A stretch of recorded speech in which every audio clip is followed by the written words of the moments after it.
Hey guys, Robert from Hush Performance. We're going to be doing a brake booster install on our EG. Over here, we're going to be removing the stock booster. Pretty simple. We're going to show you how to get inside and remove the nuts and the Clevis pin from the pedal. We're going to remove these two nuts over here, and then literally the booster slides out after that. Let's just say there is a reason why you need to remove the booster, and that's because you have a huge intake manifold over here, or a K-series turbo, and it's right in the way of where you need it to be. Also, it cleans up the bay quite a bit. A lot of guys are deleting the boosters just for that reason, but let's just say you want to stay a little bit safe and keep your dual outlet masters, which means if you lose a line in anywhere in the system, you'll still have at least two brakes that will work from front and back. We're going to keep the booster here, and it's pretty simple with the stock style. And we're gonna get right to that. Hey guys, this is our brand new brake booster delete kit for EG and EF stock master cylinders. There's several reasons why this would be a cool idea. One being, let's say if you needed to delete your booster and you didn't want to have to deal with having to put a wheelwood master and redo all your lines, and you needed to get rid of your booster because of confinement, space confinement. This allows you to use your stock master cylinder like it's bolted on this plate right here. It lets you use a stock master cylinder. You don't have to even crack the lines to get this thing bolted on. It's pretty sweet, and it's also studded from the back. All right, so there's a couple of cool things that being studded from the back benefits you, and that's one, it looks really cool up front.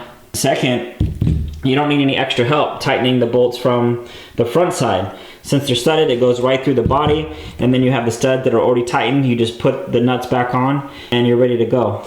The push rod is actually a part of the booster. So when you take your booster off, you don't have a push rod anymore. Well, what's cool about that is our kit comes with a brand new one, right? Specifically machined for this case. You're actually going to reuse the Clevis off your OEM. Once the master is installed onto the body, you just simply slide in, just like you saw me do there. Slide this in and attach it to your pedal. This fits both EF and EG. The install goes essentially the same, but today we're going to be installing it on an EG. Alright, we're going to get started doing our brake booster delete install. First off, we have to remove the Clevis pin and Cotter pin, which is right here off of the brake pedal. It's really hard to get in here, so I'm not going to do a whole lot of video in here. It's pretty simple. These 4 bolts, you'll see one up here. I already removed one of the nuts. There's another nut over here, and then there's 2 more on the other side that all 4 of those need to be removed. With those 4 removed, and the Cotter pins, the booster will slide right out. Hey, I'm going to use a tool that I really love and I want you guys to see. All right, when you get in an area where you need an extension and a socket, I rarely ever use and find a use for a non-swivel ended extension.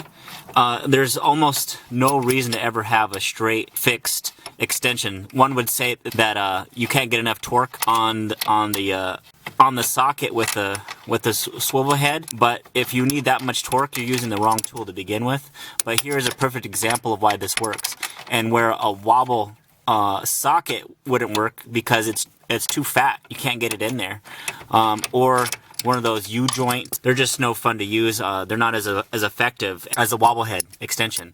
All right, we got all the nuts off of our booster. Now all we have to do is go into the engine bay and pull it out. There's nothing else that's going to hold it. So as long as the Clevis pin is removed and all 4 bolts, the booster will slide right out of its place.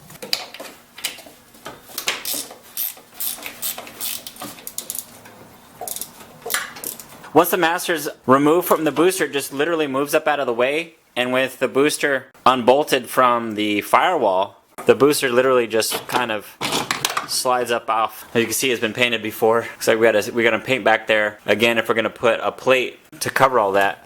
But now that the booster's out of the way,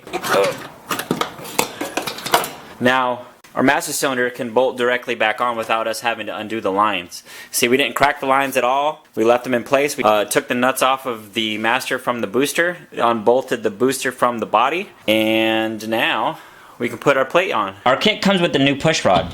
The push rod on the stock booster is actually attached to the booster itself. We're going to need the Clevis off of the original booster to go on a replacement push rod. So this is actually a 12mm nut. And there's a nut back here that kind of works as a jam nut. So we just simply loosen that, and we're able to twist off the Clevis, and we're going to reinstall that on our new push rod. Okay, so our plate is studded from the back. We're gonna add the 2 studs. The other 2 are bolts are gonna go straight through, and that's actually what holds the master to the plate itself and then the plate to the body. We're gonna tighten those 2 studs in the back, which is a number 4 Allen. Slide it through the body. When we have those 2, once we have those 2 in the body, go ahead and tighten those with the original nuts that hold the stock booster on. That's going to keep it in place when we go to bolt the master. Speaking of the master is loose here. With the disconnector, you see there's quite a bit of movement here with the hoses. And this will also suck up really nice and easy when we go to tighten everything back up. So let's go ahead and tighten the bolts inside the car, and then we'll show you how to get the bolts onto the master. Alright, so now our master is completely secure to the body. The next step here is going to be installing our special bolts that we had made that are threaded all the way through and zinc coated. These are going to slide through the master. It's actually going to hold the master to the plate itself and then the plate to the body. So I'm going to go set this on a tripod, and we're actually going to be using something. We're going to cheat a little bit. We're going to use this guy to get those started. Then I'll show you how the lines react to it being compressed towards the body more than it was once. Okay, one thing we noticed, since we're not going to be using the booster anymore, then we actually don't need the booster hose. What we have discovered is that booster hose bracket actually gets in the way of the master sitting flush all the way against the body here. So there's just a 10mm nut there that we're going to have to remove. We're not going to be reusing that since we don't have a booster in this scenario anymore. Then we're just going to get rid of that right now.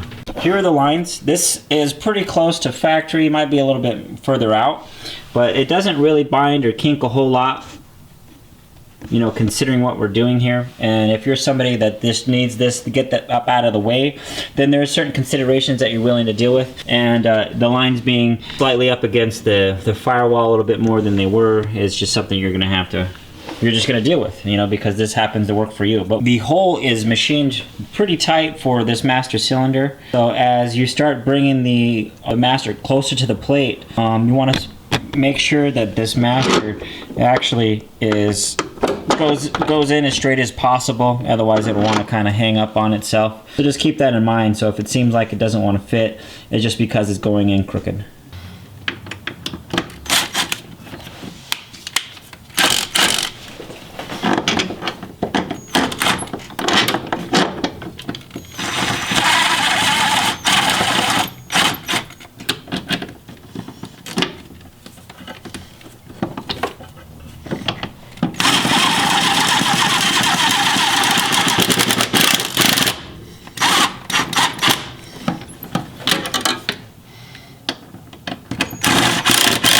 Alright, so I got those parts tightened with the gun, but I'm going to do it by hand so I can make sure that the torque feels good.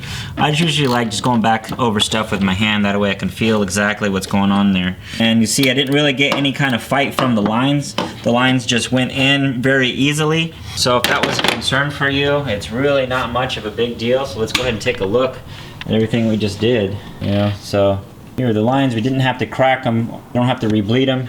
Pretty simple. We get all the room that we need to work with a big intake manifold, big turbo. So it's a pretty simple kit, you know, just a plate and then this push rod. But this part is really hard to show with the camera and using 2 hands. So I'm just gonna need you to imagine that this rod right here is gonna slide up behind the master, into the master, and then the clevis is gonna hook around your pedals. You're gonna reinstall your clevis pin and cotter, adjust as necessary, and you're ready to go. I think it's a pretty simple kit. Hopefully you enjoy it.